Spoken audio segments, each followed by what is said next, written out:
आइए दर्शकों, हमसे कुछ भक्तजन जुड़ चुके हैं यहाँ सतराम जी महाराजी के सानिध्य में जो बड़ा आश्रम बनने जा रहा है। तो आइए हम इनसे बात करते हैं, इनसे जानते हैं इस आश्रम के बारे में। नमस्कार सर। सत्य है जी, सत्य है। नमस्कार, क्या नाम है सर? ओ सुरेश दास, जयपुर से। जी सुरेश जी, आप कहाँ से आए हो? जयपुर राजस्थान से। सुरेश जी, जैसे यहाँ आप इतनी दूर से आए हो तो यहाँ आप क्या करने आए हो? ये सेवा के रूप में आए हुए हैं और यहाँ धनाना धाम सतलोक आश्रम का जो निर्माण कार्य जो चल रहा है, परमात्मा की दया से सभी भक्त यहाँ सेवा के रूप में आए हुए हैं। यहाँ कोई हलवाई सेवादार है, कोई कारीगर मिस्त्री सेवादार है, कोई बिजली का वेल्डिंग सेवादार है, माताएं बहनें और भगतपतियाँ भी खूब सेवादार के रूप में आई हुई हैं। कोई भंडारा में सेवाएं दे रहे हैं, कोई झाड़ू पोछा में सेवाएं दे रहे हैं। सब अपने अपने, कोई टेंट की सेवाएं, सब अपने अपने सेवाओं में व्यस्त हैं। यहाँ चिकित्सा सेवा की व्यवस्था भी पूरी सावधानी से किया जा रहा है। साफ सफाई का बहुत विशेष ध्यान रखा गया है और सभी सेवादार अपनी सेवा में अपने अपने मस्त हो रहे हैं और यहाँ बहुत ही सेवा करने में बहुत ही आनंद अनुभूति हो रहा है। और यहाँ अभी परमात्मा संत रामपाल जी महाराज का अवतरण दिवस मनाया जाएगा, जिसमें विशाल भंडारे का आयोजन 6 तारीख, 7 तारीख, 8 तारीख को सितंबर को बहुत ही विशाल रूप में भंडारा होगा, जिसमें लड्डू राम जलेबी राम का प्रसाद भोग प्रसाद लगेगा। और सभी के लिए यहाँ आसपास के गांवों में, आसपास के शहरों में सभी को निमंत्रण दिया जाएगा और विशाल भंडारा होगा, जिसमें न कोई पैसा लगेगा और भोजन प्रसादी का भंडारे में आनंद की अनुभूति के लिए सबको निमंत्रण किया जाएगा।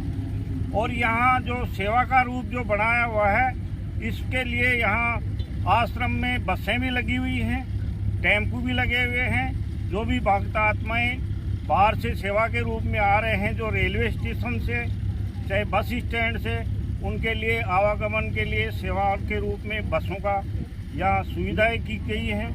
यहाँ जलराम की व्यवस्था, ठंडाई नींबू राम की व्यवस्था, भोजन प्रसादी भंडारे में बहुत ही साफ सफाई का ध्यान रखते हुए और न कोई जात, न कोई पात, न कोई रंग, न कोई रूप, बिना किसी भेदभाव के यहाँ विशाल भंडारा होता है। और जिसमें यहाँ एक संदेश ये भी जा रहा है कि यहाँ एक रमणी होगी, जिसमें न कोई दहेज, न कोई बैंड, न कोई बाजा और बिना किसी का लेन देन, बिना किसी प्रकार के घोड़ी के, न कोई पंडित, बिना ये फेरे होंगे, जिसमें रमणी होती है, जो रमणी बोला जाता है। और 17 मन की रमणी में ये गठबंधन जुड़ जाता है, जिसमें भक्तात्माएं जो नामदानी होगा उन्हीं का ये रमणी किया जाता है। दूसरी चीज, एक संदेश ये भी है, पूरे विश्व के अंदर परमात्मा का संदेश है नशा मुक्ति। बिना किसी दवा के ऐसा कोई मंत्र, पता नहीं क्या शक्ति है कि यहाँ सतलोक आश्रम, जहाँ भी जहाँ आश्रम बने हुए हैं या नामदान सेंटर बने हुए हैं, वहाँ अगर कोई परमात्मा की शरण में जाता है, अपना नामदान करवाता है, तो अपनी उनकी शराब, नशा मुक्ति, गुटखा, चुटकी, महक सभी अपने आप छूट जाते हैं और परिवार में सुख शांति का संदेश बहुत ही तगड़ा रहता है। तो सर हमें ये बताएं कि ये जो आश्रम बनने जा रहा है तो कितने एरिया में बनने जा रहा है?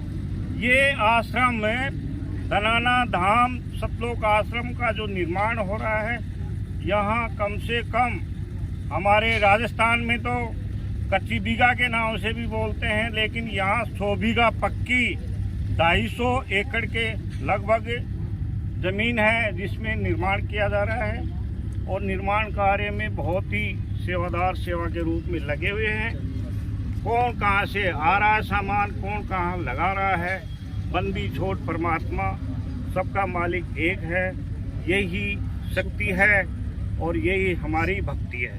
जी धन्यवाद सर, आपका बहुत बहुत। सुरेश दास, जयपुर से, राजस्थान से सेवा के रूप में पधारे हुए हैं और यहाँ लगातार सेवाएं अपने दे रहे हैं। बंदी छोड़ सतगुरु रामपाल जी भगवान की जय, बंदी छोड़ कबीर साहेब की जय।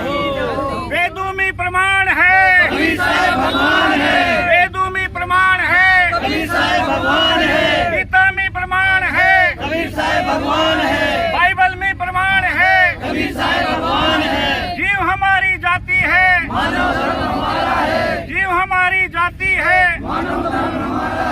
हिंदू मुस्लिम सिख ईसाई हिंदू मुस्लिम सिख ईसाई सभी के लिए संदेश है मेरी तरफ से भक्त आत्माओं को सभी को और पूरे विश्व में ऐसा संदेश दिया जा रहा है कि परमात्मा संत रामपाल जी के द्वारा भक्ति मार्ग के संदेश के लिए जीने की राह पुस्तक ज्ञान गंगा भक्ति से भगवान तक ऐसी पुस्तकें लीजिए और अपना नामदान पे जाके नज़दीक जो भी सेंटर पड़ता है वहाँ अपना नामदान करवाइए और भक्ति मार्ग में लगे रहें और अपनी सतभक्ति से अपने मुक्ति का मार्ग अपनाएं। बंदी छोड़ सतगुरु रामपाल जी भगवान की जय हो।